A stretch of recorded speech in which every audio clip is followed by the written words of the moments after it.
Kakauwi lang namin galing sa bukid. And we have here nangka or langka in Tagalog naman. So bit-bit namin to. And then i-display ni Maninay sa kanyang sa labas. Kalami. 300 pesos ang bili niya. Ginoo ko. Tapos dito sa labas, kasi nanguha din siya kahapon ng rambutan. Ito kasi mga pinamili niya doon. Kasi daming mga binibenta doon, mga sa neighborhood ba. Maraming mga prutas, like ayan, abana. Diba? Meron na din siyang saging na saba. Ayan. I-display niya dito sa labas, guys. And eto, hilaw pa kasi to siya. So, aantayin mo nang mahinog tong mga abana ba? Abana. Laki kaya niya. So, ibebenta ni mo tag 20 lugar isa. So, makagiran siya nakagamay. Diyos ba, lagi gamay lang. 1, 2, 3, 4, 5, 6, 7, 8. Ay, dako kaayo ni Manoy. Kani mga bilin dyan ni. Kani lahian na lang nagpresyo ang gamay. Ayun na lang itupong.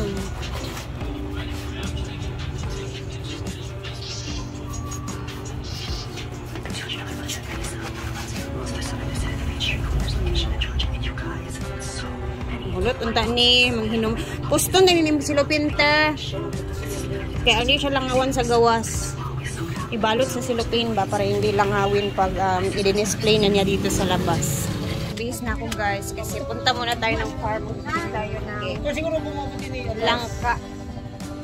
Para maubos din to kasi sayang baka hindi maubos ba. Sige na ter.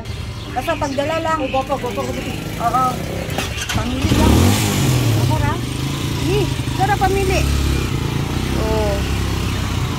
Ano na malit? 3 4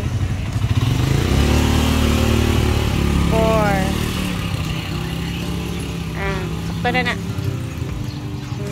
Halagang 100 pesos, may 5 peraso ka ng So, di tayo magtatagal doon kasi yan, ihatid ko lang tong langka kasi gusto nila ng langka doon. Weather check, napakaganda ng panahon. It's napakainit. And walang problema sa weather ngayon.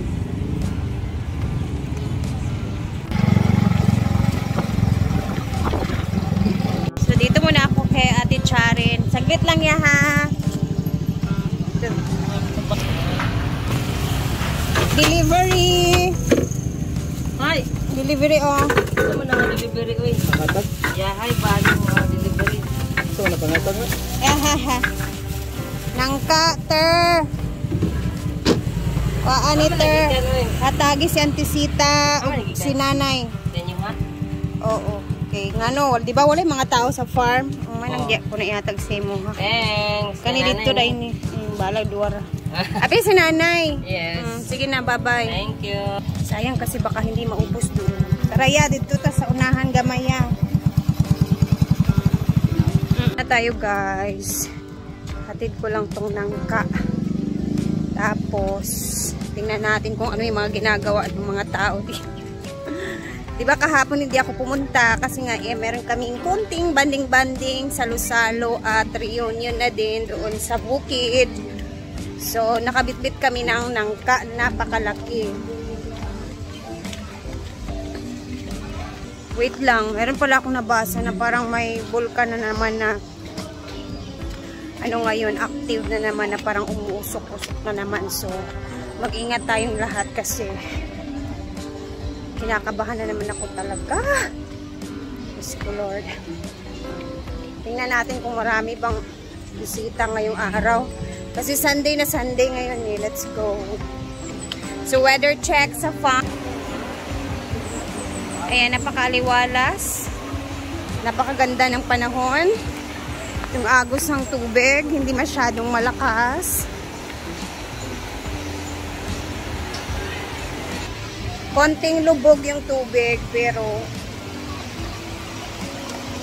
okay lang yan. Hindi man naman masyadong brown. Yung tulay na isa, hindi pa nila binabalik. So, nandito na tayo. Asan ba kaya yung mga tao dito? Si J4 tsaka si Marian lang yung nandito.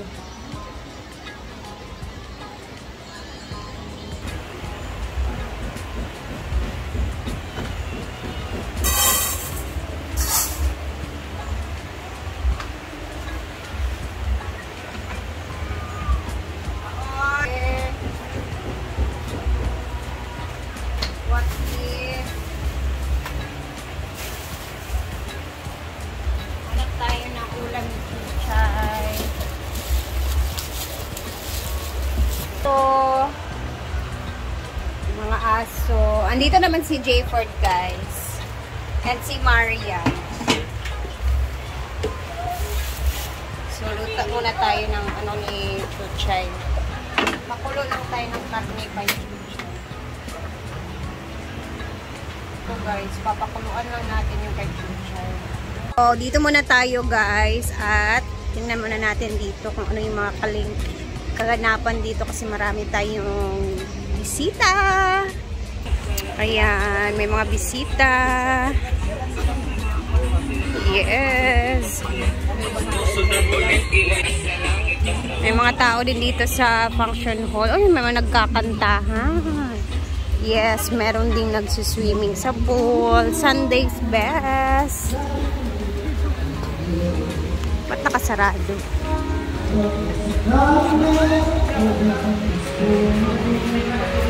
Dito na sa likod kasi ito yung gusto ko makita dito eh. Kasi tapos na daw sila sa trabaho dito.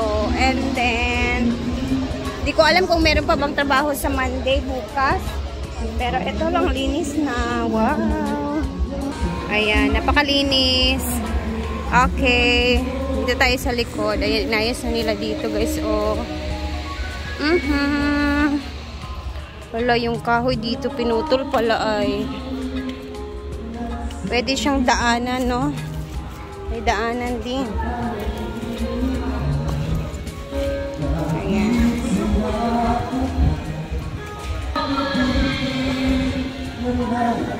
Balik tayo. Doon tayo sa harapan.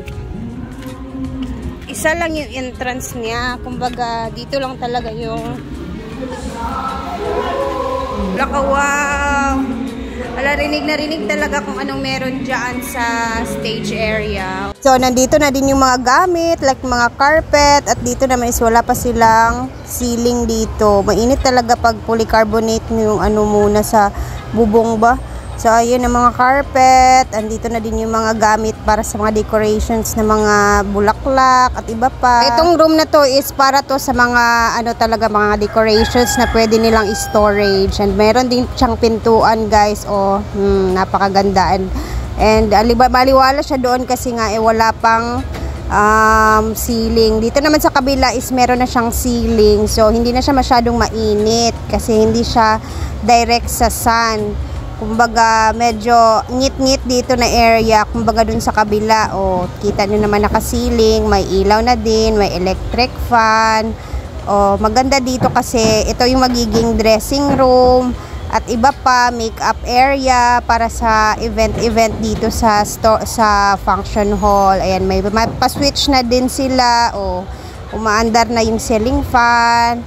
And itry muna natin yung ano, ilaw. Ayan.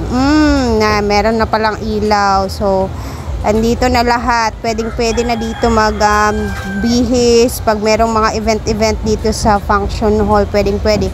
Kulang na lang dito siguro is maglalagay daw si Brenda ng salamin dito na malaki. Syempre, magiging dressing room to eh. Ayan, dito na din yung mga saksakan. Siyempre, abangan natin yung mga next na gagawin dito kasi alam niyo na, nasa bakasyon pa si Brenda. So, andun pa sa Davao. Siyempre, tingnan na lang natin kung ano pa yung ipangdadagdag ni Brenda dito pag uwi niya galing sa Davao. Ayan, oh. So, sarado na natin guys kasi tapos na tayo dito. And ayan, maraming tao dito sa function hall. May mga nagtitent, nagbabandingan. So, perfect. Ang ganda na. Tapos, nandito pa sa labas yung mga mesa na mahahaba para naman to sa mga catering. So, siguro hahanapan pa nila kung saan nila ilalagay to. Depende kung ipapasok sa loob ng storage area yung mga mesa na yan. Pero napakalinis na talaga dito, guys. Napakaaliwalas. Yan, napakaganda ng araw ngayon. Maaliwalas ang langit, napakainit. Ayan, hopefully hanggang hapon, hanggang buong araw yung ganitong klaseng weather, no? Kasi ayan, ang dami nag-i-enjoy, may naka-a-house din. So, enjoy lang yung mga bisita ngayon, mga guests. Hi! Ayan, karne lang ito na pinakuluan ko, tilimplahan ko ng konti.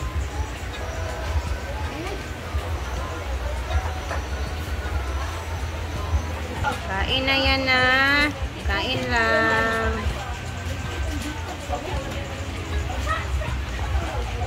So, tayo ay tapos na dito. And since sa Sunday naman ngayon, syempre magsisimba tayo sa Nuestra del Pilar kasi fiesta ngayon. Ayan, hindi ako magtatagal kasi dadaan din ako doon, guys. And ayan, see you tomorrow kasi tomorrow magbablog tayo ng luto-luto din natin. And then abangan natin bukas kung ano yung mga ganap naman natin. So, see you and thank you for always watching and mag-ingat tayong lahat. God bless everyone.